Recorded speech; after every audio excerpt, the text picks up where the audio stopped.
జగన్ రెడ్డి ఇక్కడ సిబిఐ కేసుల్లాగా 10 ఏళ్లు 20 ఏళ్లు సాగుతాయి అనుకుంటున్నావా ఏమో. అమెరికా కోర్టులు ఏడాదిలోపే తేల్చేస్తాయి.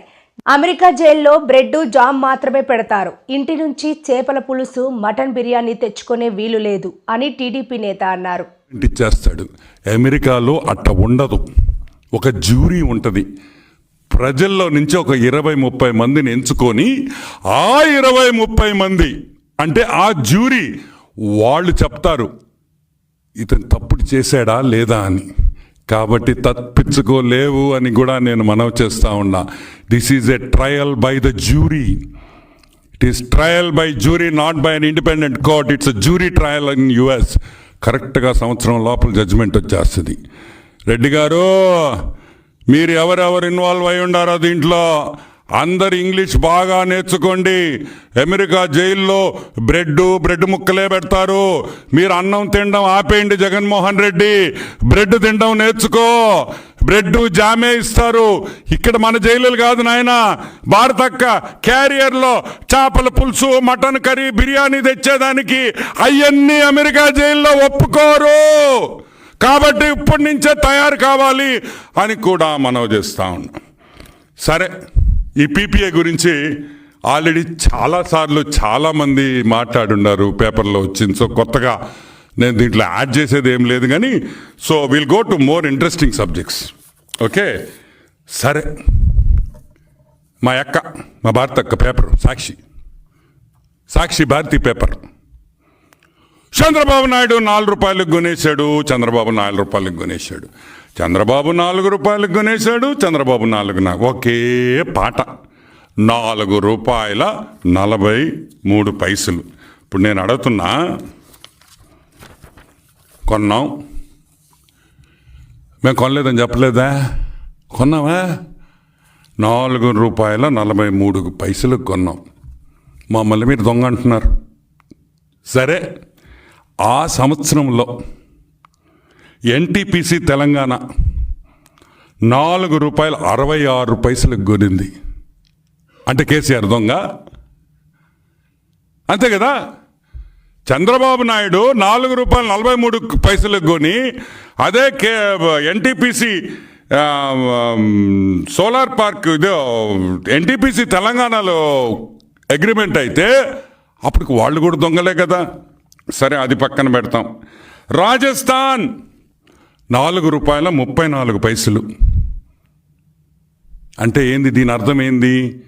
ఈ స్టేట్స్లో కాదు, ఒక ఆంధ్రానే కాదు, ఆ రోజు భారతదేశంలో ఉండిన రేట్ అది. భారతదేశంలో ఉండిన రేటు ఆ రోజు 4 రూపాయల 43 పైసల నుంచి 4 రూపాయల 67 పైసల వరకు వేరియేషన్ ఉండింది. ఆ రేటే చంద్రబాబు నాయుడు కొన్నారు. అనంతపూర్ సోలార్ పార్క్కి చేసిన పీపీఐలో అన్ని రాష్ట్రాల్లో చేసిన ప్రైజులో అతి తక్కువ ప్రైజ్ చంద్రబాబు నాయుడు గారిదే అని కూడా నేను మనవి చేస్తున్నా. మరి ఎక్కడ జరిగింది తప్పు? కలాం రెడ్డి, తెల్లగడ్డం కలాం రెడ్డి, ఎక్కడ జరిగిందయ్యా? మా మీదకి ఎఫ్బిఐ రాలేదే, మా మీద సిబిఐ రాలేదే. నువ్వు గవర్నమెంట్లో ఉన్నావు, మేము తప్పు చేసి చంద్రబాబు నాయుడు మోసం చేసి లంచం తిని ఆ రోజు చేస్తుంటే నువ్వెందుకు కేసు పెట్టలేదు, ఎందుకు ఎంక్వైరీ పెట్టలేదు అని అడుగుతున్నా. ఆ రోజు అబ్దుల్ కలాం రెడ్డి ఐఏఎస్ ఆఫీసర్ కదా. ఏం రెడ్డి, నువ్వు ఎందుకు కేసు పెట్టలేదు చంద్రబాబు నాయుడు మీద? ఏపీలో కూటమి ప్రభుత్వ నేతల్లో ప్రజల పట్ల బాధ్యత లేదని వైసీపీ ఎమ్మెల్సీ బొత్స సత్యనారాయణ అన్నారు. చంద్రబాబు సర్కార్ డయేరియా బాధితులను పట్టించుకోలేదని అన్నారు. డయేరియా మరణాలు ఎంతో బాధాకరమని అన్నారు. దాన్ని అలా అరికట్టుకుని వస్తూనే ఉన్నారు. తర్వాత వస్తున్నాయి, ఎక్కడో సమన్వయ లోపం వచ్చింది చూసుకోండి అంటే కాదు అని చాలా అసందర్భంగా, చాలా నిర్లక్ష్యంగా ఏం మాట్లాడుతున్నావు తెలియకుండా అని. సరే, జరుగుతుండే సంఘటన, జరిగిన దానికి మనం అది జరిగింది ఎలా జరిగింది, ఎందుకు మళ్ళీ ఇంకోసారి జరగకుండా ఏం చేసుకోవాలి చూసుకోవాలి అనేది నాయకత్వం నాయకులు కానీ ప్రభుత్వం కానీ చూసుకోవాలి బాధ్యత. ఇంకా ఆఖరికి ఎంత చెప్పినా ఇంకా వీరికి శ్రద్ధ లేదు, ఇంకా ఏం మాట్లాడినా ఇంకా ఉపయోగం లేదనేది నిర్ధారణకు వచ్చాం. అంటే ఎందుకు చెప్తానంటే ఇవాళ కాదు కదా గొర్రెల గ్రామంలో, ఇవాళ కాదు కదా మన రాజకీయాల్లోకి వచ్చింది. నేను అప్పటికీ చెప్పాను, నాకు తెలిసిన తర్వాత నేను రాజకీయాల్లోకి వచ్చి 96వ సంవత్సరంలో నేను పార్లమెంట్గా నిలబడినప్పటి నుంచి ఎప్పుడు కూడా ఈ విజయనగరం జిల్లాలో, ఈ ఊర్లో విజయనగరం జిల్లాలో రాలేదు ఎలాంటి పరిణామం. ఎప్పుడు ఎంతమంది చనిపోయిన సంఘటన కూడా జరగలే. ఒకరోజు అడిగితే ఒకరు అన్నారు, ఒకరోజు నలుగురు అన్నారు, మరి ముఖ్యమంత్రి గారు వచ్చి 8 అన్నారు మీ సమావేశంలో. తర్వాత డిప్యూటీ సీఎం వచ్చి 10 మంది అన్నారు. ఆయన వచ్చి ఊరికి వచ్చిన 10 మందికి తర్వాత ప్రభుత్వం ఇస్తుంది అని చెప్పి 10 లక్షలు ఏవో ప్రకటించడం జరిగింది. మరి ఇచ్చారో లేదో ఇంకా తెలియదు, కానీ నాకు ఇచ్చారా? మరి ఇచ్చారో తెలియదు, కానీ సరేలే ఇస్తారో పోతారో మరి వాళ్ళు, అది వాళ్ళదే మనకేం సంబంధం, అది మనకు సంబంధం లేదు కానీ విషయం అది. కానీ చెప్తాను ఎందుకంటే బాధ్యత ఉండాలి. ప్రభుత్వంలో మనం గెలిచామా మనం ఓడామా అనేది కాదు, ఒకసారి ఓడుతాం ఒకసారి పోతాం, అది పెద్ద వింతేం కాదు. కానీ మన తాలూకా బాధ్యత ఉండాలి ఎన్నిసార్లు అయినా సరే. అలాంటి సంఘటన చూస్తే చాలా నాకు ఇబ్బంది అనిపించింది. అది దురదృష్టమైన పరిణామాలు ఉన్నాయి రాష్ట్రంలో. వాటిని చూస్తే ఆ మంత్రి అయితే అసలు ఆయన తెలిసిందేటో తెలియదేటో నాకు తెలియదు, కానీ సరే ఆయన ఏదో మేధావు అనుకుని మాట్లాడుతున్నాడు, ఇంకెందుకులే అలాంటి వాళ్ళతో నోట్లో వాళ్ళని మన సామెత ఉంది కదా, అలాంటి వాళ్ళని విడిచిపెట్టిస్తే సరే వాళ్ళతో బాధించకండి ఇంకా బాధించడం కూడా ఊరుకున్నాను నేను. ఇంకా తెలియక అంటే అంత నిర్లక్ష్యం. దీనికి అందరికి ఎందుకు చెప్తున్నానంటే సంఘటనలు జరుగుతుంటాయి, కానీ నిర్లక్ష్యం అనేది కాదు, నిర్లక్ష్యం ఉండకూడదు, బాధ్యత ఉండాలి, బాధ్యతారహితంగా ఉండాలి. అది చిన్నవాడి దగ్గర నుంచి పెద్దవాడి వరకు కూడా. నాకు ఈ ప్రభుత్వంలో ఆ బాధ్యత కనిపించలే. ఏదో అపోజిషన్ అని చెప్పి నేను మాట్లాడాను కదా, బాధ్యత కనిపించలే. సరే దురదృష్టం, రాబోయే కాలం మొన్న ఎన్నికలయ్యాయి కాబట్టి ఇంకా 4 సంవత్సరాలకు టైం ఉంది కాబట్టి కొన్ని ఈ 4 సంవత్సరాల బాధ్యత తెలుసుకోవాలని నా కోరిక, తెలుసుకోవాలని నా తాలూకా డిమాండ్ కూడా. ఎందుకంటే బాధ్యతగా ఉండాలి ఏ వ్యక్తి జరిగినా సరే. బాధ్యత లేకపోతే చాలా కష్టం. ఇవాళ మరి మీ వెంటనే మా నాయకుడికి మరి జగన్మోహన్ చెప్పాం. ఆయన వెంటనే చెప్పిన వెంటనే నేను అసలు ఇక్కడే లేను, నేను ఎక్కడో బయట ఉన్నాను, నేను వస్తాను ఊరికి వెళ్తానన్నాను. 2 రోజులు ఆగకూడదా, నేను వస్తానన్నాను. అలా కాదు, ఇంకా 2 రోజులు అయితే లేట్ అవుతుందేటో, పాపం వాళ్ళు బాధపడుతున్నారట కుటుంబాలు ఆ ఊర్లోనూ, లేదని వెళ్తాను. అయితే వెళ్ళండి సార్ పర్వాలేదండి, సీన్ ఉంటాడు, ఎంపీపీ ఉంటాడు, జడ్పీసీ ఉంటాడు, అందరూ ఉంటారు, పెద్దలందరూ ఉంటారు, చెప్తానులేండి, అది ఏర్పాటు చేసుకున్నాం. విశాఖ గాజువాక వైజాగ్ ప్రొఫైల్స్ గ్రీన్ సిటీలో శ్రీ వైభవ వెంకటేశ్వర స్వామి సన్నిధిలో కార్తీక మాసం సందర్భంగా లక్ష దీపారాధన ఘనంగా జరిగింది. వైజాగ్ ప్రొఫైల్స్ గ్రీన్ సిటీలో శ్రీ వైభవ వెంకటేశ్వర స్వామి సన్నిధిలో కార్తీక మాసం సందర్భంగా లక్ష దీపారాధన ఘనంగా జరిగింది. వైజాగ్ ప్రొఫైల్స్ అధినేత బండి సురేష్ మాట్లాడుతూ వైభవ వెంకటేశ్వర స్వామి సన్నిధిలో లక్ష దీపారాధన ఘనంగా జరిగింది. సంస్థ పేరుతో పలు అభివృద్ధి కార్యక్రమాలు చేస్తున్నామని, ఇది దీపారాధన కార్యక్రమంలో వచ్చిన భక్తులు మరియు కుటుంబ సభ్యులు ఆర్థికంగా అభివృద్ధి చెందాలని కోరుకుంటున్నాం. ప్రతి ఏడాది కార్తీక మాసంలో సన్నిధిలో లక్ష దీపారాధన నిర్వహిస్తున్నామని, చుట్టుపక్కల వచ్చిన భక్తులందరికీ తీర్థ ప్రసాదములు ఏర్పాటు చేస్తున్నామని అన్నారు. ఈ కార్యక్రమంలో Vizag purpose music director Krishnarao, సంస్థ యొక్క కార్మికులు, అధిక సంఖ్యలో భక్తులు పాల్గొన్నారు. ఈవేళ ఏకాదశి, కార్తీక ఏకాదశి రోజున ఈ మంగళవారం పూటన మా వైభవ వెంకటేశ్వర స్వామి ఆలయంలో ప్రతి ఏడాది మేము కార్తీక దీపోత్సవం, లక్ష దీపోత్సవాల కార్యక్రమం కండక్ట్ చేస్తాము. దాంట్లో ఈ చుట్టుపక్కల గ్రామాలందరినీ కూడా భాగస్వామ్యం చేసి మేము ఈ కార్యక్రమాలు భగవంతుడికి ఒక విన్నపం, ఈ దీపాల ద్వారా జ్యోతి వెలిగించమని, అందరికీ జీవితాల్లో వాళ్ళ హ్యాపీనెస్, ప్రాస్పరిటీ, వాళ్ళ కుటుంబాలకి, చుట్టుపక్కల అన్ని జాతి మతాలకు అందరికీ కూడా ఈ భగవంతుడి ద్వారా ఈ జ్యోతి ప్రజ్వలం ద్వారా మేము క్రియేట్ చేసే ఒక ఇదన్నమాట. దీనికి మా కంపెనీ ఒక పెద్ద ఆధారం. వైజాగ్ ప్రొఫైల్స్ గ్రూప్ అనేది దీని వెనకమాల సింహాద్రి TMT వాళ్ళ కృషి, వాళ్ళ ఫలితం, తర్వాత చుట్టుపక్కల గ్రామాలు జగ్గరాజుపేట, కాపు జగ్గరాజుపేట, కొల్ల జగ్గరాజుపేట, పకీర్టేకియా, ఈ చుట్టుపక్కల గ్రామాల వాళ్ళందరూ కూడా ఇది ఒక కలిసే అవకాశం. ఇది ఒకటే మేము చెప్పే ఇదేంటంటే అందరూ సామరస్యంగా బతకాలి. ఇది ఒక హిందూ మతంలో మనకు నేర్పిన ఒక విధానం. ఆ విధానంలో మనం భావితరాలకి ఇది ఒక సాంప్రదాయం. మనం చేస్తే భావితరాలు కూడా అది ఫాలో అవుతారనే దాంతో మేము చేస్తున్నాం. గోవిందా గోవిందా. నమస్కారం. అవినీతి చేయడంలో తనను మించిన వారు లేరని జగన్మోహన్ రెడ్డి మరోసారి నిరూపించారని AP state aquaculture development authority chairman Anam Venkataramana Reddy అన్నారు. ఈ మేరకు ఆయన మీడియాతో మాట్లాడారు. జగన్మోహన్ రెడ్డి మీద, అదానీ మీద జగన్మోహన్ రెడ్డి స్పెసిఫిక్గా మెన్షన్ చేస్తూ American కోర్ట్స్లో securities and exchange commission New York regional office 100 Pearl suit New York, securities exchange commission versus Gautam Adani US కోర్టులో ఫైల్ చేసిన, కోర్టులో వేసిన draft copy, initial draft copy ఈరోజు మీ ముందరకు తీసుకొని వస్తున్నాం.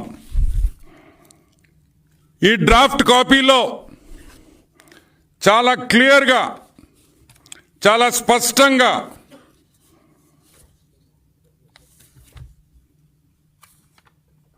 జగన్మోహన్ రెడ్డి పేరు,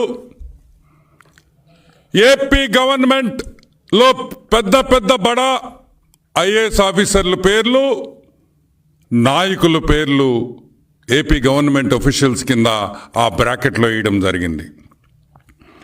United states district court, eastern district court of New York లో ఫైల్ అయిన కేసు ఇది.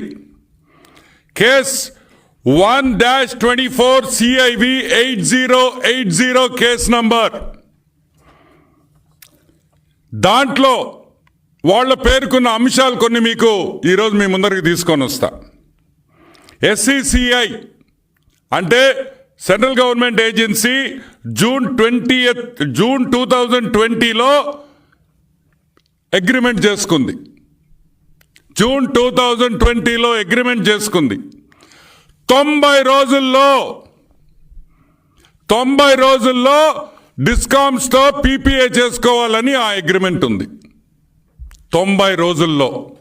కానీ 18 నెలలు దాటినా కూడా, జాగ్రత్తగా వినండి, 18 నెలలు దాటినా కూడా ఈ PPAలు డిస్కాములతో డిస్ట్రిబ్యూషన్కి చేసుకోలేదు. ఎందుకు చేసుకోలేదు? SCCI సెంట్రల్ గవర్నమెంట్ ఏజెన్సీ స్టేట్స్కి పవర్ కొనుక్కోండ్రా నాయన, మేము 9000 మెగావాట్లు సోలార్ పవర్ మా దగ్గర ఉందిరా అబ్బయ్య, వచ్చి కొనుక్కోండ్రా అంటే ఒక్క స్టేట్ గవర్నమెంట్ కూడా రాలేదు.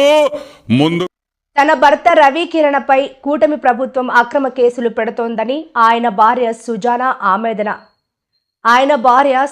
ఆవేదన వ్యక్తం చేశారు. బుధవారం ఆమె విశాఖ ప్రెస్ క్లబ్లో మీడియా సమావేశంలో మాట్లాడారు. ఆయన ఆరోగ్యం ఏం బాగాలేదండి. అతనికి స్టంట్ వేశారు, హార్ట్ ప్రాబ్లం ఉంది, స్టంట్ వేశారు. అతనికి అసలు 8 గంటలు రెస్ట్ ఉండాలి. అలాంటిది అతన్ని స్టేషన్ రాజమండ్రి జైల్లోంచి మాచర్ల తీసుకెళ్లారు. మాచర్ల నుంచి తీసుకొచ్చి మళ్ళీ రాజమండ్రి జైల్లో అప్పచెప్పారు. అక్కడి నుంచి మళ్ళీ కురుపం తీసుకెళ్లారు. ప్రతిరోజు అతన్ని 500-600 కిలోమీటర్లు తిప్పుతున్నారండి. అతనికి అసలు నిద్రపోవడానికి కూడా టైం ఇవ్వట్లేదు. ప్రతిరోజు తీసుకెళ్తున్నారు, పీటీ వారెంట్లు వేసి స్టేషన్ కస్టడీలు వేసి తీసుకెళ్తున్నారు. డాక్టర్లు చెప్తున్నా కూడా అతను అన్ఫిట్గా ఉన్నాడు, అతను తిరగడానికి అన్ఫిట్గా ఉన్నాడు, అతని ఆరోగ్యం బాగాలేదని చెప్పినా కూడా అతన్ని స్టేట్మెంట్లు వేసి తీసుకెళ్తా ఉన్నారు. పీటీ వారెంట్లు వేసి స్టేషన్ కస్టడీలు అని చెప్పి తిప్పుతా ఉన్నారు. రోజుకి 500-600 కిలోమీటర్లు తిరుగుతున్నారండి. అతను నిద్రపోవడానికి టైం కూడా ఇవ్వట్లేదు. అతను హార్ట్ పేషెంట్, 8 అవర్స్ అసలు రెస్ట్ ఉండాలి. అతని ఆరోగ్యం బాగా క్షీణించింది. అతను నడవలేని స్థితిలో ఉన్నా కూడా తీసుకెళ్ళిపోతున్నారు అతన్ని. ట్యాబ్లెట్స్ కూడా ఇస్తున్నారా లేదో తెలియదండి నాకు. అతను వెళ్తుంటే, మేము జైలుకి వెళ్తుంటే ఎంట్రీ పెట్టుకుంటుంటే అసలు ఎంట్రీ అతను లేడనే చెప్తున్నారు, మాకు ఎంట్రీ క్యాన్సిల్ అయిపోతుంది. పీటీ వారెంట్లు వేసి తీసుకెళ్ళిపోయారమ్మంటున్నారు. ఏ స్టేషన్ అంటే చెప్పట్లేదు, ఎక్కడికి తీసుకెళ్లారంటే చెప్పట్లేదు. చాలా ఇబ్బంది పెడుతున్నారండి నన్ను, నా పిల్లల్ని, నా కుటుంబాన్ని అంతా చాలా ఇబ్బంది పెడుతున్నారు. అతను ఎక్కడ ఉంటున్నాడో తెలియట్లేదు, ఏం చేస్తున్నారో తెలియట్లేదు. ప్రతిరోజు ఇలా తిప్పుతున్నారు. అతని ఆరోగ్యం క్షీణించి అతనికి ఏదైనా అంతే ఎవరిదండి రెస్పాన్సిబిలిటీ? నాకు డాక్టర్ రిపోర్టు అన్ని రిపోర్ట్స్ ఉన్నాయండి. నేను మళ్ళీ సబ్మిట్ చేస్తాను, మీ అందరికీ చూపిస్తాను. ఇప్పుడైతే నేను తీసుకురాలేదు.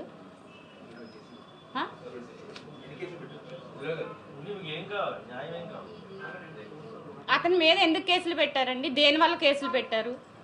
అవన్నీ చూపించండి నాకు. అతను సోషల్ మీడియా అంటే పోస్టులు పెడతారండి. మార్పింగ్ ఏమైనా చేశారా? అతను ఏమైనా అసభ్యకంగా రాశాడు, అసభ్యకరంగా అశ్లీలంగా ఏమన్నా ఉన్నాయా పోస్టుల్లో? ఒకసారి చూపియండి. ఎందుకు పెడుతున్నారు ఇన్ని సెక్షన్లు? ఇన్ని సెక్షన్లు ఎందుకు పెడుతున్నారు అతని మీద?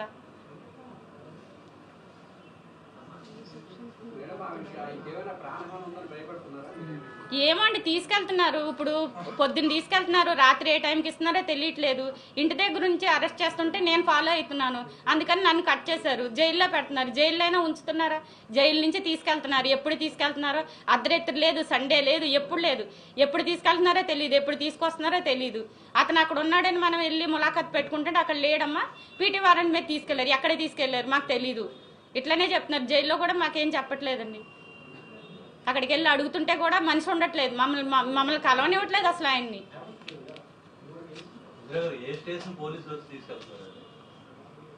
ఏ స్టేషన్ అని లేదండి. ఇప్పుడు అక్కడ అసలు కొత్త కేసులు అన్ని దేని మీద పెడుతున్నారో తెలియట్లేదు, ఎవరు పెడుతున్నారో తెలియట్లేదు, ఏ కేసో తెలియట్లేదు, కేసు నెంబర్ తెలియట్లేదు. లాయర్లు వెళ్ళి అడిగినా, మేము వెళ్ళి అడిగినా అంతా మేము ఇవ్వము, సీక్రెట్, మమ్మల్ని ఇబ్బంది పెట్టద్దు. పోలీసుల నుంచి ఇదే సమాధానం.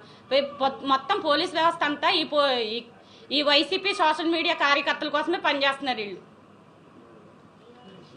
మీరు కూడా వైసీపీ సోషల్ మీడియా యాక్టివిస్టే కదా, పలానా పోస్ట్ కారణంగానే ఈయన అరెస్ట్ చేసి ఉండొచ్చని మీరు ఏమో అనుకుంటున్నారా? పోస్టులు ఏవేవో చూపిస్తున్నారండి. అక్కడ మార్పింగ్ అంటున్నారు, అశ్లీలత అంటున్నారు.